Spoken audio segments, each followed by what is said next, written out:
Shalom sidang jemaat yang dikasih Tuhan, selamat hari Minggu, selamat bergabung kembali dalam ibadah GSJA Jem Yunlong. Firman Tuhan hari ini saya beri judul Berkat Tuhan. Dan untuk itu mari kita buka firman-Nya dari Mazmur pasal 111 ayatnya yang kelima. Seperti biasa yang bisa membaca sambil berdiri, mari kita lakukan bersama-sama. Kalau tidak bisa, silakan dengarkan dengan seksama. Dari Mazmur 111 ayat 5, semuanya siap, kita baca 2-3. Diberikannya rezeki kepada orang-orang yang takut akan Dia. Ia ingat untuk selama-lamanya akan perjanjiannya.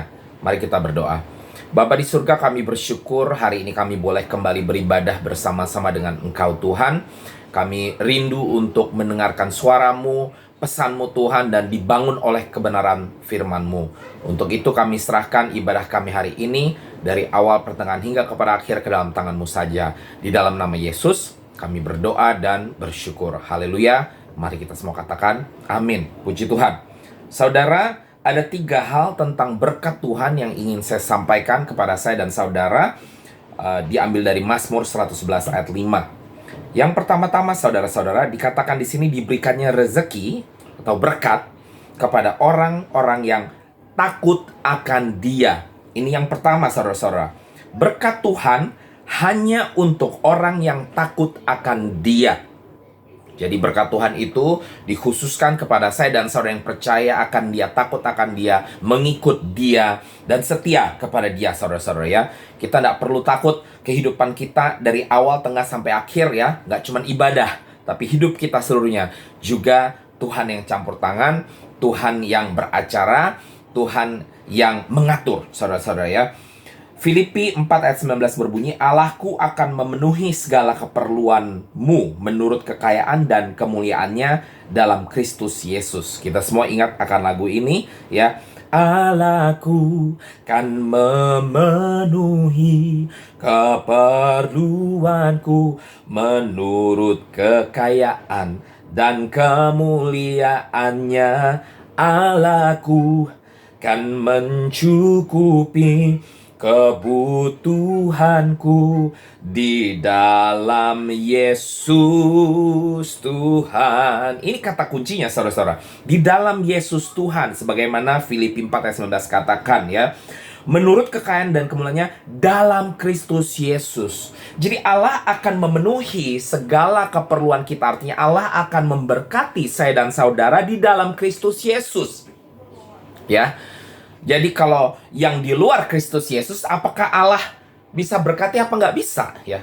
Tapi tidak ada hubungan secara langsung, saudara-saudara ya.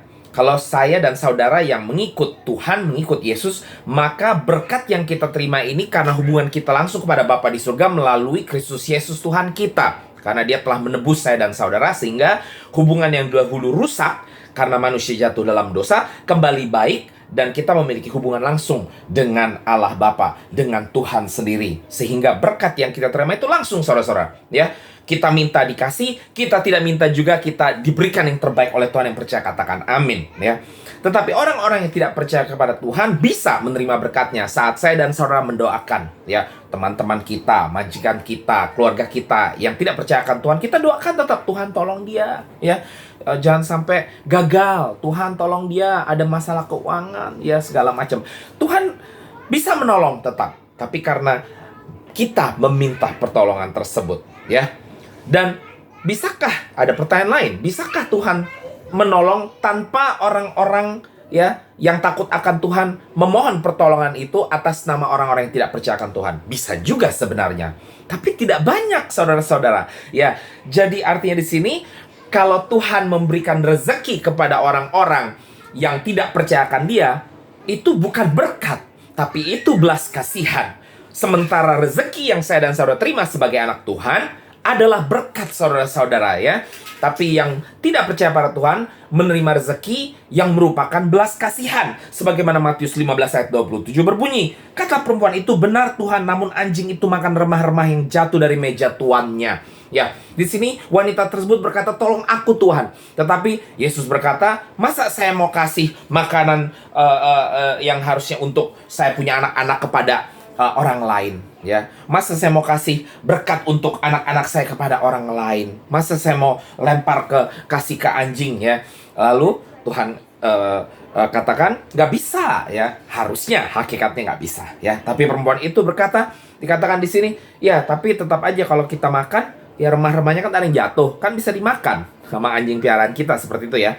Ya, ini perumpamaan saja tentunya, ya. Jadi artinya Tuhan mau kasih tahu, nggak mungkin saya mau kasih bagian untuk anak saya kepada tetangga, kepada teman, kepada orang lain. Tetapi bagian untuk anak saya, berkat untuk anak-anak Tuhan adalah untuk anak-anak Tuhan. Tetapi karena iman ibu tersebut, ya, maka Tuhan katakan, oke, ya, no problem. Artinya di sini, karena belas kasihan Yesus, jangan lupa, Tuhan, ya, walaupun adil memberikan kepada anak-anaknya saja, tetapi dia juga Tuhan yang berbelas kasihan. Jadi, dan bergerak, bekerja, ya, beracara karena iman. Sehingga pada saat itu sang ibu memiliki iman, sehingga dia katakan, oke, saya akan kasih, ya. Begitu pula dengan teman-teman atau orang-orang yang tidak percaya kepada Tuhan, dan kadang-kadang mereka datang ke acara KKR memohon kesembuhan, dan kok mereka bisa disembuhin, ya. Saya nggak minta kepada Tuhan untuk mereka disembuhin, tapi mereka datang sendiri karena mereka dengar ada KKR kesembuhan, mereka datang dan mereka disembuhkan. Kok bisa? Ya bisa. Karena apa? Bukan berkat, tetapi karena belas kasihan Tuhan dan karena iman mereka saat itu. Firman Tuhan mengatakan iman sebesar biji sesawi saja bisa memindahkan gunung. Jadi saat itu mungkin mereka memiliki iman yang kecil sebiji sesawi, tapi mereka datang dengan iman tersebut, ya, mereka bisa disembuhkan tentunya. Nah, puji Tuhannya, oleh karena hal tersebut, ada yang akhirnya mengikut Yesus dengan sungguh-sungguh, tapi ada juga yang sudah nggak cuma mau kesembuhannya doang, tapi tidak mau yang lain, ya. Ya, apakah dia akan balik sakit lagi? Ya tidak. Tuhan nggak mungkin menyembuhkan lalu nanti sakit lagi, nggak. Tetapi saya ingatkan di sini sekali lagi, rezeki tersebut, kesembuhan tersebut adalah belas kasihan, bukan berkat. Berkat itu adalah suatu yang pasti, ya, hak yang dimiliki oleh anak-anak Tuhan. Jadi nggak perlu kita minta berkat datang-datang ke KKR. Ya, berkat itu akan mengejar kita, saudara-saudara, ya. Kita nggak perlu kita bersusah payah mencari berkat itu, tetapi berkat mencari saya dan saudara saat kita takut akan Tuhan. Yang percaya katakan amin. Yang kedua, saudara-saudara, Mazmur 111 ayat 5 dilanjutkan di sini. Iya, Tuhan, ingat untuk selama-lamanya. Nah, berkat Tuhan ini adalah untuk selama-lamanya. Ini poin yang kedua. Berkat Tuhan tidak ada kadaluarsa, ya. Nggak akan basi, nggak akan rusak, nggak akan pernah kadaluarsa. Yang percaya katakan amin. Yeremia 17 ayat 7-8 berbunyi, diberkatilah orang yang mengandalkan Tuhan, yang menaruh harapannya pada Tuhan. Ia akan seperti pohon yang ditanam di tepi air, yang menambatkan akar-akarnya ke tepi batang air dan tidak mengalami datangnya panas terik, yang daunnya tetap hijau, yang tidak khawatir dalam tahun kering, dan yang tidak berhenti menghasilkan buah. Di dalam tahun kering tetap hijau daunnya dan tetap menghasilkan buah, ya. Saudara, berkat Tuhan untuk anak-anak Tuhan itu bukan belas kasihan semata. Tuhan tetap punya belas kasihan kepada saya dan saudara tentunya, tetapi dia bergerak atau bekerja, beracara oleh karena identitas dia sebagai Allah kita, Bapa kita yang bertanggung jawab untuk anak-anaknya, dan dia memberikan berkat-berkat tersebut, bukan semata-mata hanya belas kasihan, saudara-saudara. Jadi di sini makanya tidak ada kadaluarsa, ya. Jadi artinya kita mau datang ke KKR, tidak datang ke KKR, kita tetap bisa sembuh. Yang percaya katakan amin, ya. Kita nggak perlu tadi saya katakan cari-cari KKR supaya bisa sembuh, ya.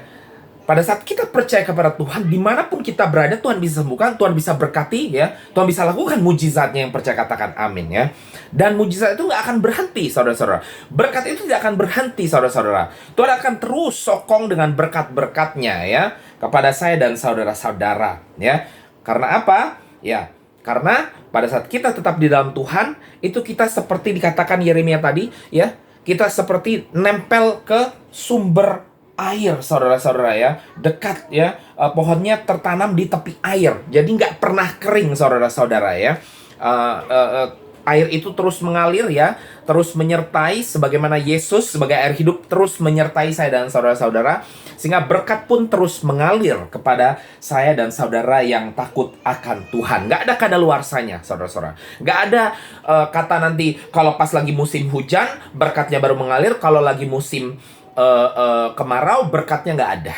Ya, ini untuk orang yang tidak percaya kepada Tuhan. Tapi untuk orang yang percaya kepada Tuhan, mau musim kemarau, kering, atau musim hujan, musim badai kah, musim topan kah, taifun kah, ya, tetap berkat Tuhan, penyertaan Tuhan, perlindungan Tuhan, kasih karunia Tuhan tetap ada untuk saya dan saudara-saudara. Ya, Tuhan akan lihat apa yang terbaik bagi saya dan saudara-saudara, maka Dia akan berikan di dalam waktunya Tuhan, bukan di dalam waktu kita, bukan di dalam waktu musim apapun juga. Yang percaya katakan amin. Ya. Jadi saudara-saudara, sangat luar biasa sekali saat kita tetap tinggal di dalam Tuhan, ya, tetap dekat dengan Tuhan, dekat kepada air kehidupan tersebut, maka berkatnya akan selama-lamanya juga dekat dengan saya dan saudara-saudara yang percaya katakan amin. Puji Tuhan. Yang terakhir saudara-saudara, dilanjutkan Mazmur 111 ayat 5, ya. Dia ingat untuk selama-lamanya apanya yang diingat? Dia ingat akan perjanjiannya. Ini poin yang ketiga saudara-saudara. Berkat Tuhan bekerja sesuai dengan janjinya. Allah akan selalu menepati janjinya dan Dia akan bekerja sesuai dengan janjinya. Ya, Dia tidak akan pernah ingkar janji. Roma 4 ayat 21 berbunyi dengan penuh keyakinan bahwa Allah berkuasa untuk melaksanakan apa yang telah Ia janjikan. Kalau Tuhan sudah janjikan, Dia pasti laksanakan. Kalau Tuhan sudah janjikan, Dia pasti akan berikan, saudara-saudara. Percaya ini, saudara-saudara, ya. Tuhan kita, Tuhan yang tidak pernah cuman ngomong doang, omdo, ya. Tidak, ini bukan Dia. Tapi Dia berkata dan Dia menepati perkataan tersebut. Yang percaya katakan amin, ya. Hagai 2 ayat 5 atau di beberapa terjemahan lain 2 ayat 6 berbunyi, sesuai dengan janji yang telah kuikat dengan kamu pada waktu kamu keluar dari Mesir, dan rohku tetap tinggal di tengah-tengahmu, jangan takut. Tuhan ingatkan, jangan takut. Apa yang Tuhan janjikan kepada saya dan saudara, Dia pasti akan berikan. Walaupun mungkin terkadang kita ngelihatnya kok lama gitu, ya.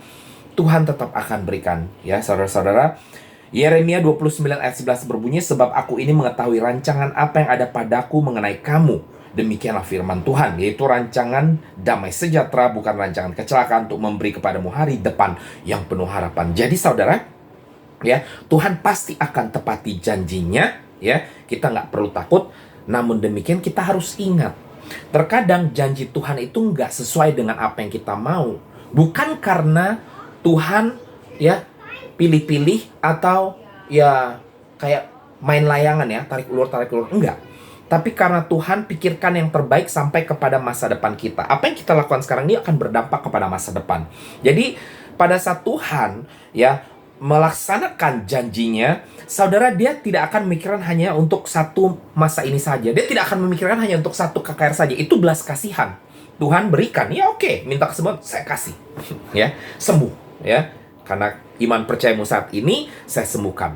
Nah, cuman untuk periode itu saja, gitu, ya. Tapi dia sudah, kalau dia tidak ikut Tuhan, maka ya di rumah, ya, dia tidak balik sakit lagi. Tetapi di rumah, ya, mungkin ada masalah lain, Tuhan nggak akan menyalurkan berkatnya. Sementara kita yang takut akan Tuhan, setiap aspek kehidupan kita, setiap permasalahan yang ada, Tuhan akan menyalurkan berkatnya, memberikan jalan keluar bagi saya dan saudara-saudara, ya. Nah, saudara, jadi kalau untuk saya dan saudara ini, pada saat Tuhan memberikan berkatnya, Dia akan pikirkan secara keseluruhan, saudara-saudara, ya.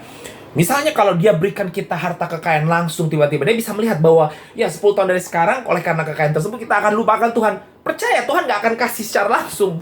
Karena Tuhan lebih memikirkan saya dan saudara untuk tetap bersama-sama di dalam Dia, dan kita akan masuk ke dalam kerajaan surga, ya.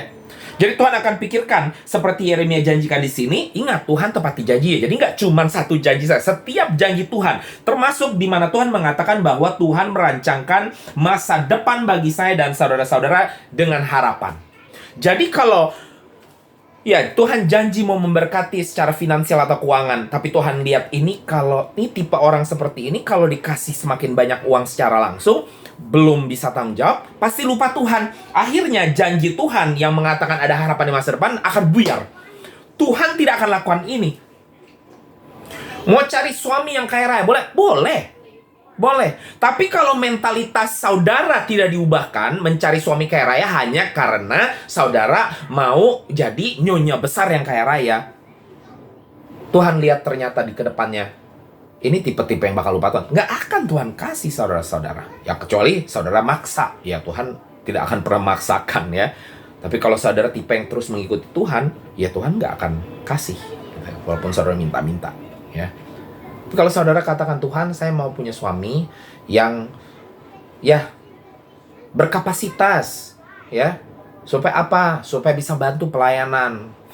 Ya, ini yang hatinya terbeban mungkin untuk melayani Tuhan ya. Ya, atau juga istri yang berkapasitas, tapi jangan menggunakan suami atau menggunakan istri ya. Tapi berdoa untuk bekerja bersama-sama ya. Tuhan punya cara, saudara nggak perlu kasih detailnya ke Tuhan. Saudara hanya perlu berkata, Tuhan berkati saya. Berkati saya dengan suami saya yang kau akan berikan, istri saya yang akan kau berikan, berkati saya dengan pekerjaan saya, pelayanan saya, dan lain sebagainya. Saudara, kita nggak perlu kasih detail malahan. Tuhan sudah tahu. Firman Tuhan mengatakan sebelum kita berdoa, apa yang kita mau katakan belum keluar, Tuhan sudah berikan. Yang percaya katakan amin ya. Jadi saudara, ingat ya, walaupun janji Tuhan ya dan amin ya, terkadang nggak sesuai dengan apa yang kita mau. Kenapa? Karena Tuhan nggak memikirkan cuma satu saat doang, tapi Tuhan memikirkan secara keseluruhan hidup kita sampai kepada kekekalan nantinya. Kalau itu berdampak buruk, Tuhan tidak akan berikan. Kalau itu berdampak baik, Tuhan pasti akan berikan saudara-saudara. Karena Tuhan harus memenuhi setiap janjinya. Nggak cuma satu janji doang, cuma masalah aspek keuangan atau kesehatan dan sebagainya. Ya, seperti saya katakan sudah beberapa kali, adik ipar saya, pendeta, dan sampai hari ini masih sakit diabetes. Tuh, rumah sakit sudah katakan akan mati. Ya. Tapi sampai hari ini sudah bertahun-tahun dia tidak mati dan dia tetap hidup, bahkan tetap melayani Tuhan, saudara-saudara. Mungkin kalau diabetes jadi dihilangin waktu itu, boom, hilang ya. Dia balik lagi hidupnya kayak yang lama. Minum minuman lagi. Ya minum minuman itu, alkohol tersebut itu yang membuat dia terkena diabetes.